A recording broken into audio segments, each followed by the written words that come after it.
I am Master of the TDS. I'm WritingRaven. We have 3 topics for you from the past week in one video. A synopsis of the Psycho. A Psycho-Synopsis. The Acolyte is finally over. And yet somehow Disney Star Wars continues.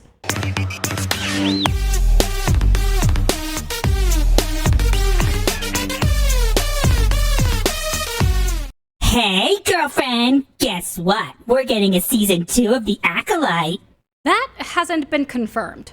And I seriously doubt it will happen. That's where you're wrong. We have the power of the Oceamere ship, and it will help us get that season 2. The power of 1, the power of 2, the power of many shippers. That's revolting. What are you complaining about? I gave you a Darth Plagueis and a Yoda cameo. You should be thanking me. Yeah, no, because you did it stupidly. How dare you? I'm a genius. Harvey always said so. I don't think a convicted felon is the best judge of character. Speaking of, don't we have a restraining order against you? You can't prove anything. Don't listen to the IMDb reviews. The Acolyte's amazing. 10 out of 10. Would Star Wars again. Bye! I need to lock the doors more often. In the season final of The Acolyte, Osha and May discovered they are the same person created by a virgins in the Force, leading to dramatic confrontations and the revelation of dark secrets, culminating in a cliffhanger involving potential ties to Darth Plagueis and a Yoda cameo. And mood-ring lightsabers. For some reason. So we're not going to go into detail on this because a lot of people have already seen this or have watched it or watched somebody else who's watched it. But we are going to give our opinions on a couple things. Mm-hmm. So let's start with Plagueis. The Plagueis scene was cringe. Yeah, have his hand creeping out from a cave. I'm watching you kind of vibe, and apparently learning how to create life from the lesbian witches. My precious lesbian space witches. Did you have to make it Golem? Oh wait, didn't she say in an interview that she based it off Golem? Yeah, so it kind of fits. And you do a very good Golem. Power of 1, the power of 2, the power of many people living in caves. I am the king of the more people. What? For all we know, I love how they cherry pick things from the EU. And then they well, we never had this stuff. You did. And then they expect people to know about it when they keep telling us that it's no longer canon. So you keep taking things that were canon and then making them not canon, but then making them canon again and expecting the people who you told the thing wasn't canon to recognize the canon based off of a canon that you no longer have as canon. Mental gymnastics, honey. Don't try to think about it. You'll only hurt yourself. Just consume. Consume. Really? No. Okay. And then, of course, after saying that Yoda wouldn't appear in The Acolyte, Voila! Yoda appears in the last episode of The Acolyte. Just the back of his head, but you can clearly tell it's Yoda because of how iconic Yoda is. look, it's Yoda. Everybody clap. Please clap. Yes, we're clapping because it's over. And then they have the whole bleeding kyber crystals thing.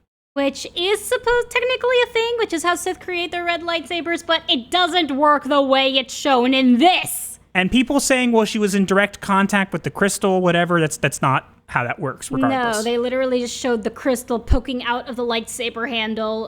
That is a serious technological malfunction and would probably kill somebody. And let's also talk about the fact that now, I can't even remember which one the twin is. I don't even remember the name. Generic Twin 1 or Generic Twin 2? One of the twins, who I forget the name of because I can't remember and not bothered to be, force chokes Soul for killing her mom, but doesn't mention the fact that her mom turned into a giant black fart cloud and tried to dissolve her, and Soul stabbed her mom, who then reappeared around the lightsaber. I mean, maybe that wasn't intentional, but that's what it looked like. I don't know. Confusion. I don't care. This is garbage. I am so glad it's over. And Leslie Headland is saying that she topped Duel of the Fates and topped The Matrix and all this kind of stuff. Leslie... You're delusional. Clearly. Look, make whatever you want. If this gets a season 2, I will laugh. So will I. And if it doesn't get a season 2, I will also laugh. So either way, I'm not really upset about this. I just think this is funny, and it's a shame what Star Wars has become. Mm-hmm. And the viewership for it already shows that it's tracking way behind anything ever Star Wars before, and that's sad to see it fall this far. It's abysmal is what it is. As in, it's in the dark side of the abyss. No? I guess we could use that. I don't know if that works. Meh. Star Wars is bleeding, but not the lightsaber kind. What? They said they saw lightsabers as phallic objects. Oh, I kid you God. not. Yes, that happened. And then bleeding them was some kind of transition. You know what? I'm done. I don't even want to talk about this anymore. Can we just move on? I'm not angry. I'm so beyond done. I'm beyond words. Oh, yeah, please. It's over. Thank God. Yes. All right. Beetlejuice again. Beetlejuice. Beetlejuice. Beetlejuice. I knew you couldn't resist me, baby. Some people say it's my supernatural charms. I'm married, but I can't say that I'm not a fan. If so, how about giving me some of that therapy? I've been stuck in this waiting room for 2 weeks now. You do know we have a front door, right? Also, we never formally made a contract. You mean there aren't sandworms out there? Tell you what, how about I sweeten the deal with front row seats to my next film? Beetlejuice, Beetlejuice, Beetlejuice. If it ever gets made. All right, but only if you promise to... I swear on my dead mother's soul. Ugh. Okay. Right this way, then. Is this the part where I spill my guts? I'm willing to put in the work. The new Beetlejuice trailer highlights the return of Michael Keaton's iconic character in Tim Burton's highly anticipated sequel featuring the Dietz family, including Jenna Ortega's Astrid, as they navigate supernatural chaos and comedic antics. It looks good, but we are still going to be cautious. Yeah, look, I will say this again. When we first watched Beetlejuice, wasn't actually that long ago, we didn't really like it. Yeah, we both came out of it thinking, what the heck did we just watch? And needed people to explain it to us. And even then... I felt like we didn't get much of a good explanation. Yeah, so then it kind of grew on us and we realized that we didn't... Because I guess we were watching it kind of expecting more of a coherent plot. Yeah, considering how popular and praised the film is, we were expecting something better. Now, to be fair, as time went on, and as I recognized it for what it was as a whole, it actually got a lot better to us. It grew on us, in a good way. Yeah, and I'm excited for this one, but as my wife already mentioned, we're very cautious because, look, first off, let's be honest, Jenna Ortega is playing Wednesday. That is the whole reason she got the role, is because ever since Wednesday, she's been typecast. How do you think she got into Scream 6? Yeah, I agree with you. And it seems like this is going to be like picking up some loose plot threads from the first one, and it's going to be kind of more Beetlejuice on the side of the good people versus the evil people. And they didn't seem to change Winona Ryder's character much, Lydia Dietz. She looks the same as she did in the first movie, but older. Look, the thing I'm worried most about is that from what I've heard, from what sources have said, is that the movie is good, but it doesn't capture the original. Well, that's usually the case with sequels, but your main concern is actually that they're going to highlight Jenna's character over everything else. Look, Lydia Dietz had a little bit of that attitude too. And if Jenna has it, it's not a problem. The issue is if they hammer you over the head with it. Which they did not in the first one, I don't think. And then also they just randomly included Bob, the shrunken head guy, as a character. And I'm not upset with that, mind you. I think it's kind of interesting. But it's kind of weird to see Beetlejuice referring to him multiple times in the trailer like they're best buds. And it's kind of funny, but it's also kind of huh? Well, they did spend eternity in a waiting room together. There was probably nothing to do but talk. I guess that's true. It looks interesting. We'll have to see if it does well.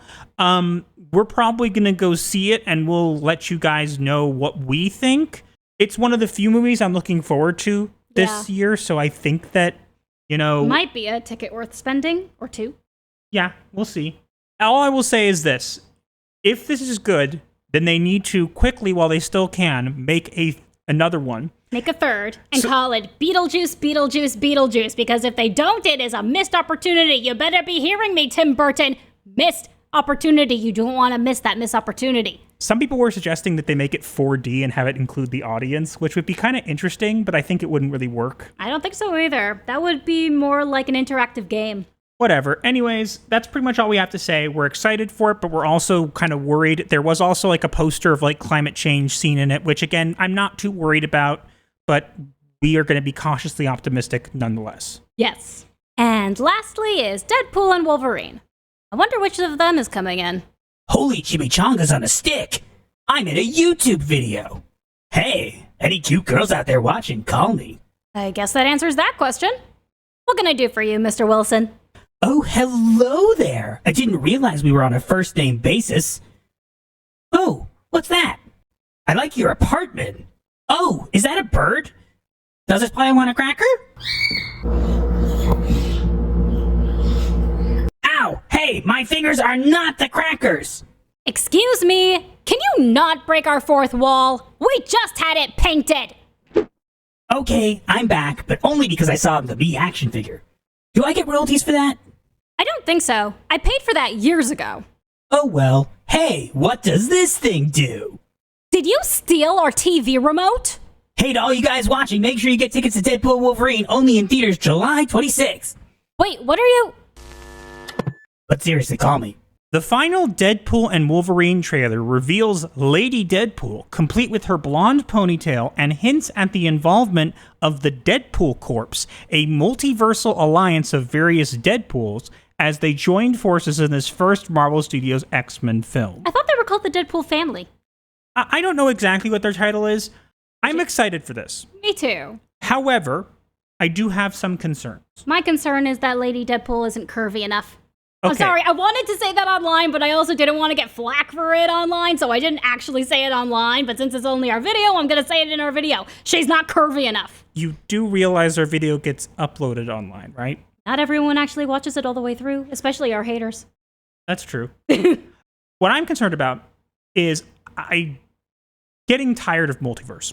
And I'm hoping they did it well here. It looks like they did, but looks can be deceiving. True. It looks like they're going to like honor both characters, and again, being able to see Hugh Jackman in the suit and see them both interact with each other already in some of the previews has been really great. Yes. But I'm concerned that they're like bringing in the Deadpool Corps, bringing in this character and that character, and this guy's get a cameo, and this guy gets a cameo. And who was the bald character? The bald character? The one who appeared to be the villain? Sandra Nova, maybe?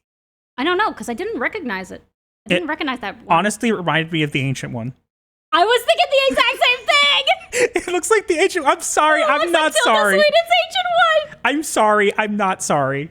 Keep in mind, this, again, could be done well, but all the cameos and all the stuff is concerning because, I feel like the MCU as a whole has not learned anything, clearly. Yeah. And what they're doing is they're just relying on cameos instead of actual story. And again, this looks good. Again, it looks good. It's Deadpool. It's rated R. It ticks all the right boxes. Well, to be fair, they don't have Stan Lee cameos anymore. Rest in peace, Stan Lee! Honestly, I think that either you should have an image of Stan Lee show up in everything, which you could do easily. Or you could also dedicate every movie to Stan. Or have Deadpool show up in like the background. That would be funny because technically he now shares a universe with the MCU, and having him appear as the character who breaks the fourth wall kind of makes sense. Mm-hmm. Better than She-Hulk. Ugh. Hopefully this will be good. I'm a little worried they're trying to like fill it like over the top, but at the same time, I'm looking forward to it. I like Deadpool as a character. I think the movies have been okay. The first one was great. The second one was okay.